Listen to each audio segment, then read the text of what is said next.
Bharat news ఛానల్కి స్వాగతం. జై శ్రీరామ్, హర హర మహాదేవ్. ఇప్పుడు ఇజ్రాయెల్ మీద అటాక్ జరిగింది. ఇజ్రాయెల్ వాడికి ఇప్పుడు రీఅటాక్ అంటే రిటాలియేషన్కి ఈ ఆప్షన్ ఉంది. He has every reason to retaliate. అది కానీ జరిగితే వరల్డ్ వార్ స్టార్ట్ అవుతుంది. అమెరికా వాడు ఏం చేశాడు, నువ్వు రిటాలియేట్ చేయడానికి వీల్లేదు, మీకు సపోర్ట్ ఇవ్వమని చెప్పేసి చేతులు దులిపేసుకున్నాడు. అంటే బేసిక్గా he does not want the war to escalate, ఇంకా పెరగడం ఇష్టం లేదు. దాంతో ఇజ్రాయెల్ వాడు మాత్రం వాడు మొండిగానే ఉన్నాడు. మాకైతే ఆప్షన్ ఉంది, any time we can attack అని చెప్పి వాడు అంటున్నాడు. ఇజ్రాయెల్ వాడు చేస్తాడు కూడా. ఎందుకంటే ఇజ్రాయెల్ చాలా మొండి దేశం, అలా లేకపోతే వాడు అక్కడ సర్వైవ్ అవ్వలేడు ఆ ఏరియాలో. సో ఇజ్రాయెల్ కానీ ఇరాన్ మీద అటాక్ ఇస్తే ఏమవుతుంది, ప్రపంచానికి ఏమవుతుంది, మనందరికీ ఏమవుతుంది అన్నది ప్రిడిక్షన్స్ ఉన్నాయి. ఫస్ట్ ఏంటంటే ఆయిల్ ధరలు పెరుగుతాయి. క్రూడ్ ఆయిల్ ధరలు, ప్రాసెస్డ్ ఆయిల్ ధరలు బాగా పెరిగిపోతాయి. దానికి రీజన్ ఏంటంటే ఇజ్రాయెల్ ఇరాన్ పక్కన ఏదో సూజ్ కెనాల్లో సమ్ స్ట్రిప్ ఉంది. ట్రేడ్ షిప్స్ అన్ని కూడా ఆ స్ట్రిప్ మీదకి వెళ్ళాలి. ఆ స్ట్రిప్ని వీడు ఆపేస్తాడు అని అంచనా. మన నిపుణుల అంచనా ఏంటంటే ట్రేడ్ షిప్స్ని ఆపేస్తే ఇరాన్ పక్కన సీలో ఆపేస్తే ఏమవుతుందంటే మొత్తం అందరికీ ట్రేడ్ షిప్స్ అని అయిపోతాయి. అయిపోతే వాళ్ళు ఇంకో సర్క్యూటస్ రూట్ తీసుకోవాలంటే చాలా టైం పడేస్తుంది, చాలా ఖర్చుతో కూడిన పని. దానివల్ల అందులో తర్వాత ఈ టైంలో ఆయిల్ ప్రొడక్షన్ కూడా, ఆయిల్ మూవ్మెంట్ కూడా తగ్గిపోతుంది. కనుక ఆయిల్ ధరలు పెరిగిపోతాయి. ఎందుకంటే మెయిన్ కమోడిటీ ఈ ప్రపంచంలో తిరిగేది ఆయిల్ అండి. ఒక చోట ప్రొడ్యూస్ చేస్తుంది, ఇంకో దగ్గర వెళ్తుంది. సో అదే వాళ్ళు ఏమంటారు దాన్ని, ట్యాంకర్స్, షిప్ల ట్యాంకర్స్ అంటారు, ఆయిల్ ట్యాంకర్ షిప్స్ చాలా ఉంటాయి. వాటికి అదే పని, ఆయిల్ని ట్రాన్స్పోర్ట్ చేయడమే. సో ఆయిల్ ట్రాన్స్పోర్ట్ అంతరాయం కలిగితే ఆయిల్ ధరలు విపరీతంగా పెరుగుతాయి. అదొక ప్రాబ్లము. నెక్స్ట్ ఇష్యూ ఏంటంటే పెట్రోల్ డాలర్కి కూడా కొంచెం ఇబ్బంది కలుగు. పెట్రోల్ డాలర్ అంటే ఇప్పుడు ఇన్నాళ్ళు ఏం చేశారు, ఎవడు పెట్రోల్ కొన్నా, ఎవడు డీజిల్ కొన్నా అది దానికి డాలర్స్ రూపంగా చెల్లించేవారు డబ్బులు. సో దానివల్ల అమెరికా వాడికి లాభం వచ్చేది. అమెరికా వాడికి ఇంట్లో కూర్చుని లాభం, విపరీతం లాభం ఏంటంటే పెట్రోల్ డాలర్. ఎవడికి ఆయిల్ అమ్మినా, ఎవడికి ఆయిల్ ఎక్కడ కొన్నా డాలర్ ద్వారానే అవ్వాలి అని ఒక ఒప్పందం. దాంతో అమెరికా వాడికి ఉత్తి పుణ్యానికి డబ్బులు. సరే, ఆ పెట్రోల్ డాలర్ తాలూకు పతనం స్టార్ట్ అవుతుంది. ఇప్పుడు people will start by petrol not with dollars but with digital currency అని అంటున్నారు. ఆ డిజిటల్ కరెన్సీ అంటే ఇప్పుడు మీకు మన వాళ్ళు కూడా రూపాయిని డిజిటల్ రూపాయలు చేశారు కదా, అదొకటి. యాక్చువల్గా మరి కరాఖండిగా చెప్పాలంటే డిజిటల్ కరెన్సీ, క్రిప్టో కరెన్సీ కూడా వస్తుంది. ఆ క్రిప్టో మళ్ళీ అది కొంచెం ప్రాబ్లం. అది ఏంటంటే అది ఇల్లీగల్ మనీ ట్రాన్సాక్షన్స్కి ఎక్కువ వాడుతున్నారు క్రిప్టోని. ఇప్పుడు మీకు మొన్న తెలుసో లేదో, ఇది ఢిల్లీలో లెక్కర్ స్కాము, మిగతా స్కామ్లు డబ్బులు సంపాదించిన కేజ్రీవాల్ డబ్బులంతా కూడా ఫారిన్ కంట్రీస్కి ఎలా పంపించాడు అంటే క్రిప్టో ద్వారా పంపించాడు.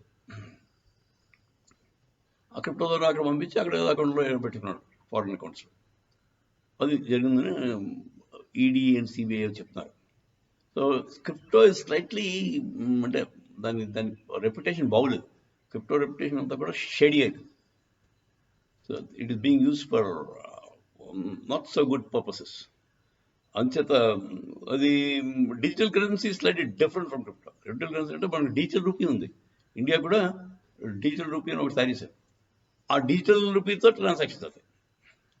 అలాగే మిగతా కంట్రీస్ కూడా ఒక డిజిటల్ కరెన్సీ పెట్టుకోవచ్చు, దాంతో ట్రాన్సాక్షన్స్ చేసుకుంటారు. అదొక చేంజ్ రాబోతుంది.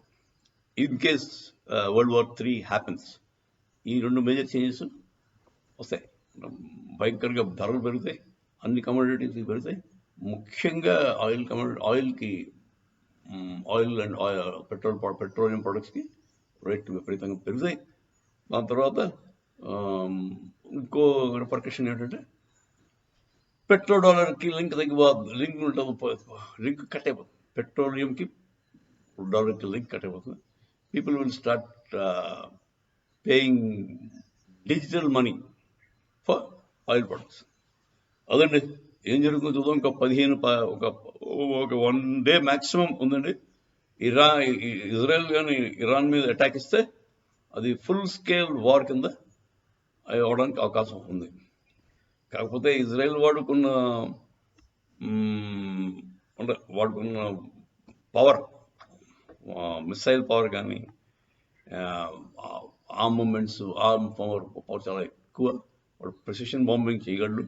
చేసి రిటాలియేషన్ క్విక్గా కంప్లీట్ చేయగలిగితే చాలా బాగుంటుంది. ఎందుకంటే Ukraine war got extended only because of America and other NATO countries supporting Ukraine. లేకపోతే చిన్న దేశం అండి, అంతసేపు అండి. రష్యా వాడు వస్తూనే మడత పెట్టేసేవాడు, ఆవిడ చేయలేకపోయాడు. అది 2.5 ఏళ్ళు సాగింది, only because of America. So ఇప్పుడు అమెరికా వాళ్ళు నాటో వాళ్ళు అందరూ ఒక పక్క ఉంటారు కనుక ఇరాన్కి సపోర్ట్ రష్యా వస్తే, Russia is already pre occupied, రావడం కష్టం. సో ఇరాన్ని ఇజ్రాయెల్ వాడు మడత పెట్టడం doesn't take much time. I think doesn't take much time for him. 10 రోజులు క్లోజ్ చేసేయడం కూడా. దెన్ ఎస్కలేషన్కి అవకాశం తక్కువ. అంటే ఇస్లామిక్ కంట్రీస్ అన్ని పోలరైజ్ అవుతాయి అనుకోవడం కరెక్ట్ కాదు. ఎందుకంటే వీడు షియా ముస్లిమ్స్, వీళ్ళు మన Iran is a Shia country, Shia dominant country. Shia Muslims కొంచెం వాళ్ళలో తక్కువ. సున్నీకి పాపులేషన్ ఎక్కువ, వాళ్ళకి సపోర్ట్ ఎక్కువ. సో సున్నీలు వీళ్ళకి పడదు కనుక వాళ్ళు సపోర్ట్ ఇవ్వకపోవచ్చు.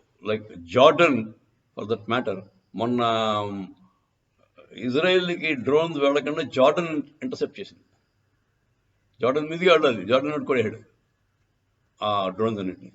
సో బేసిక్గా Jordan is with Israel now, not with Iran. So ఇలాంటి చిన్న చిన్న ఈక్వేషన్స్ ఉన్నాయి. దానివల్ల quite possibly it won't escalate into a third world war. It will just happen for a few weeks maximum, and then Israel should be able to close the chapter. అంటే Iran తాలూకు, అంటే ఇరాక్ని ఎలా చేశాడు America వాడు, Iran కూడా కొంచెం బుద్ధి చెప్పడం అవసరం ఉందండి. యాక్చువల్గా ఇరాక్ అంటే ఇరాన్కి అవసరం ఎక్కువ. ఇరాక్ పాపం సద్దాం హుసేన్ చాలా మంచివాడు, వాడు జాగ్రత్త చూసుకున్నాడు, అన్ని బాగుండే. అమెరికా ఊరికి వెళ్ళికెళ్ళాడు, వాడి దగ్గర ఏదో కెమికల్ బాంబ్స్ ఉన్నాయి, ఏమీ లేదు వాడి దగ్గర. వీడి దగ్గర అయితే చాలా ఉన్నాయండి, వీడి దగ్గర న్యూక్లియర్ బాంబ్స్ కూడా ఉన్నాయి నాకు తెలిసి. So it is absolutely important for the whole world to bring Iran under control. వాడి వల్లే మొత్తం అన్ని ఇబ్బందులు కలుగుతున్నాయి. యాక్చువల్గా పీపుల్ చాలా మంచివాడు అండి, ఇరాన్ పీపుల్ చాలా మంచివాళ్ళు. Most of them are they all want to revert back to ఇది వాళ్ళ జొరాస్ట్రియనిజం అని, వాళ్ళ ఒరిజినల్ రిలీజియన్. అంతకుముందు జొరాస్ట్రియనిజం అంటే పార్సీ వాడు, పాపం వాళ్ళు పార్సీ వాళ్ళందరినీ సాయిబుల్ కింద కన్వర్ట్ చేశాడు ఎవడో వచ్చి. దాంతో they are not happy with it. వాళ్ళ బాబు మేము ఒరిజినల్ పార్సీలో మేము వెళ్ళిపోతాం అమెరికాకి అని చెప్పి క్లియర్ కట్గా చెప్తున్నాడు. పార్సీ వాళ్ళంటే మీకు తెలుసు కదా, టాటాస్ వాళ్ళంతా. టాటా ఇస్ పార్సీ, ఎక్సలెంట్, బాగా కష్టపడతారు, తెలివైన వాళ్ళు, మంచితనం కూడా ఉంది వాళ్ళు. దే ఆర్ నాట్ కట్టర్పంతి ఉండదు, క్రూరత్వం ఉండదు. సో హోప్ఫుల్లీ వాడు మౌలా వాడెవడో అయోటోలా ఖోమేనీ అని ఒకడు ఉన్నాడు, వాడు హెడ్, రిలీజియస్ హెడ్. వాడు అక్కడిని లేపేస్తే Iran will be very peaceful country. So American CIA వాళ్ళు ఇలాంటి మంచి పని చేయలేడు, ఎందుకంటే they want all kinds of bad people to be around. So that వాడికంటే వీడు బయట చేయడం చూపించుకోండి.